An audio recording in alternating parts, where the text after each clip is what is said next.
Hi, everybody. It's Helena Webb. I'm running for state representative in District 100, which includes parts of Baldwin and Chesterfield, Winchester, and one precinct of Town and Country. Welcome to my campaign, and this is Lunch with Helena, and I want to introduce my friend Sue, who's going to be co-hosting this with me. Hi, Sue. Hey, Helena. Hey, everybody. So, Sue, what are you doing to during your self-isolation? What are you doing in your house? Well, I'm married to an MD who's exposed, so we actually are social distancing within our own household. So I sleep separately. I use different towels, et cetera, just to protect both of us from coming down with it. I'm pretty severe asthmatic, so I have to be very careful. And our adult children are all isolating in place, so we don't get to see them. How about you? What are you doing? Well, Milton, Don, and I are staying home almost 24 hours a day. I try to get out of the house. I try to get Milton out into the sunshine. The weather's been great lately. For lunch today, I'm eating my last apple out of the fridge, so I'll be out of fresh fruit. I have gone to the store once or twice to get groceries, but I try to minimize that as much as possible. So, we're all making changes and we're adjusting to this new reality. And anyway, we'll make it. We're in it together and we'll get through it. Yes, we will. Yes, we will. So I think one of the first things that we wanted to talk about, I'm just going to tell you guys what we're going to cover today. I had a virtual house party a week ago on Tuesday, and there were some things we didn't get to cover in there, and one of those was Peter Meredith's news of the day. And so I'm going to cover what he was going to talk about, and we're going to answer two questions today. We're going to talk about the state response to COVID-19, and we're also going to answer a question from the audience. How do you feel about bailouts? So what do you think, Sue? How should I kick that off? Well, can you talk a little bit about what was Peter going to share at the end of Missouri House session before spring break? Yeah, so... At the news of the day? Yep, absolutely, thanks. So right before the end of session, before the State House broke for spring break on March 18th, that was a Wednesday,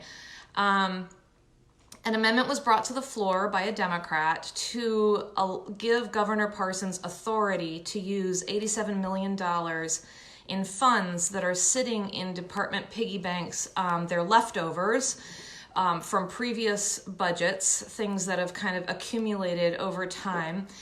And the Democrats voted for it. 2 Republicans voted for it, and I thank them for their leadership.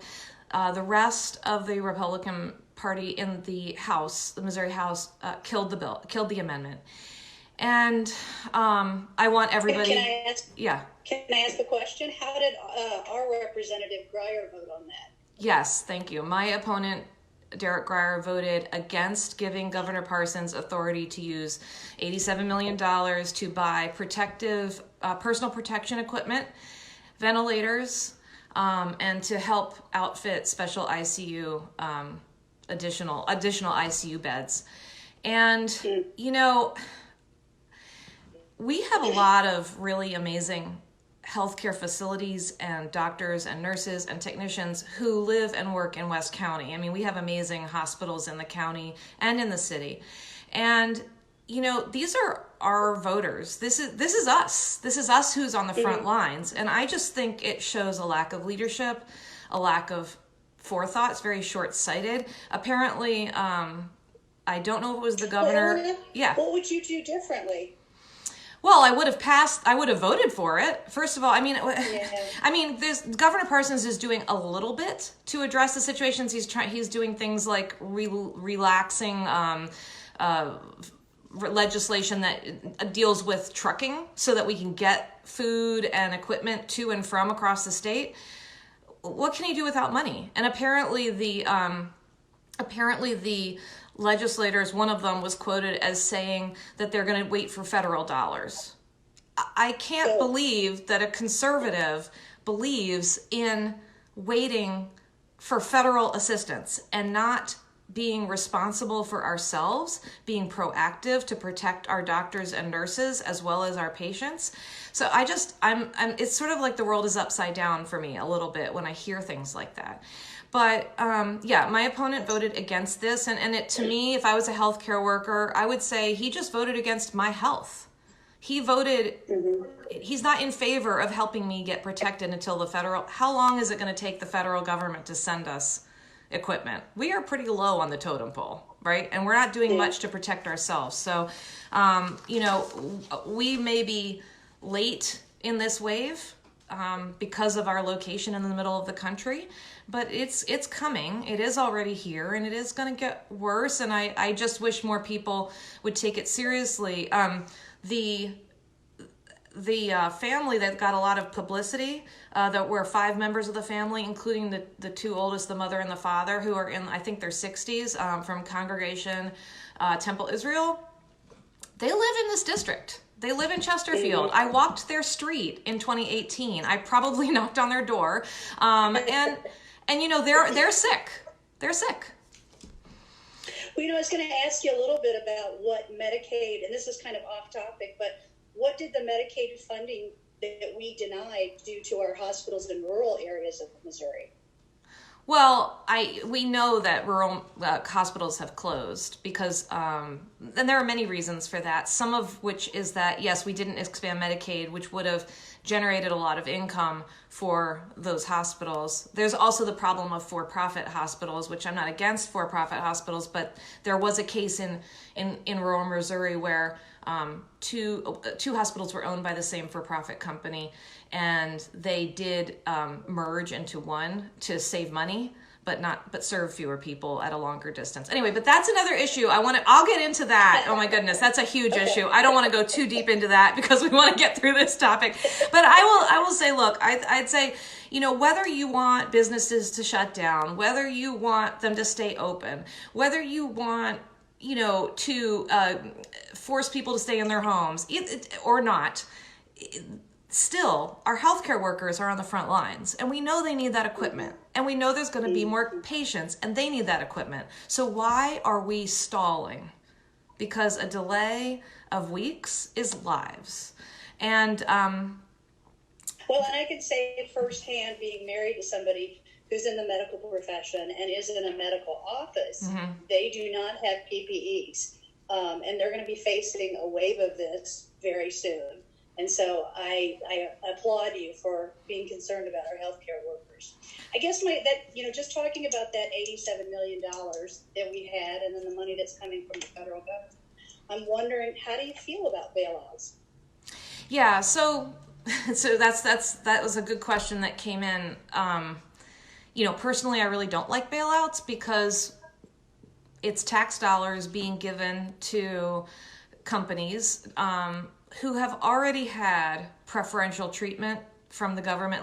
If the bailout is to large corporations, I will just say this: we're in this together, and we need our economy to thrive. But our large corporations, billion-dollar corporations, already benefit from preferential treatment at the government level. Their lobbyists are already making sure that the laws are written in their favor, and they're already using tax loopholes or basing themselves out of other countries to avoid paying taxes. And I feel like, you know, we allow that. We almost encourage it. I know that that's something that the president has been very vocal on, but the truth is that we've encouraged it by allowing it to happen for so long. And so bailing those folks out, it really doesn't rub me the right way. It rubs me the wrong way. I do think we needed stimulus packages, and I am glad that Democrats did push to make sure that a lot of that money hopefully is going directly to people and to unemployment, as opposed to filtering through layers of corporate executives, managers, HR departments, all that kind of, then it gets filtered down and what's left, and are they going to really put those resources where they're most needed? Some corporations do, and some corporations don't. But putting in guidelines and holding them accountable, I think, is really, really important. But mostly, I'm concerned that I'm glad that the government passed it, and I'm glad that we had a bipartisan agreement on that. But I'm fearful that we're going to still keep bickering about systemic problems in our country and things and systemic reactions, things, the way we're reacting to this pandemic that are going to prevent us from rebounding more quickly. The world is going to be different when we come out of this. And I don't think that's I think it's undeniable. And I think that we have to do what we can to address these issues. And I actually did a little research years ago on the Greatest Generation as part of a project that I was working on. And I have to tell you, when I think about the Greatest Generation, most of us think about the soldiers who went off to war and the families who were left behind. And that is our military is, we need them, and I value their service, and I thank them for their sacrifice. But one of the other things, some of the systemic things across our country that changed during World War II that created the Greatest Generation was that everybody was forced to sacrifice for the greater good, and they did it. So this is there were laws saying because they needed the rubber that tires were made of, they needed those for military use. Their tires for their cars were rationed. It wasn't just food that was rationed.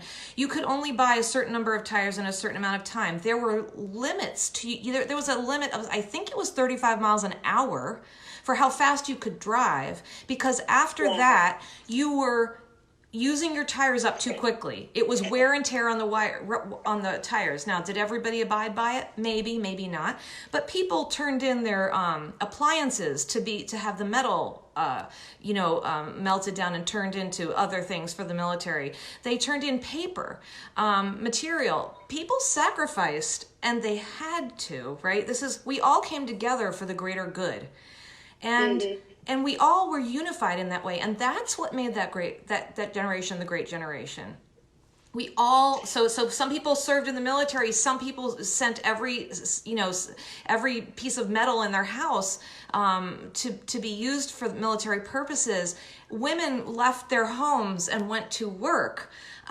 So that's when we all came together and we were unified. And since then, this idea of individualism has been promoted and I would say propped up by the success of the Greatest Generation and all the federal projects that we did, building up our highways and landmarks and infrastructure.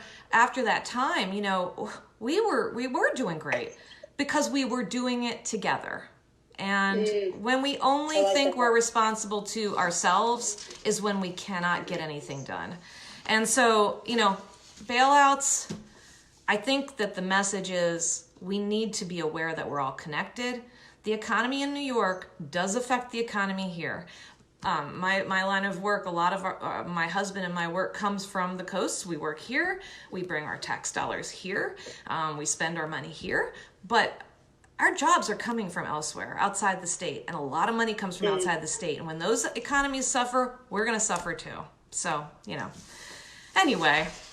I like that idea, though, that you're talking about the Greatest Generation and just kind of how it contrasts with our ideas about individualism is that we've got to unite in this time and figure out a way, like our Congress did, to pass some bipartisan legislation. So I like that that's a focus, and I appreciate the input you have about the Greatest Generation. There was things I didn't know, so that's really cool. It's amazing. If you go, I read this book called The Sense of Things, I think it's called. Maybe I'll bring it on and I'll hold it up next time. But it's a really good book that starts during the Dust Bowl and it goes through till maybe the late 50s of a woman in Nebraska. And there's a great website in Nebraska with oral histories. If you Google Dust Bowl experiences in Nebraska, if you do things like that, they have oral histories from people who lived during that time who are talking about what it was like.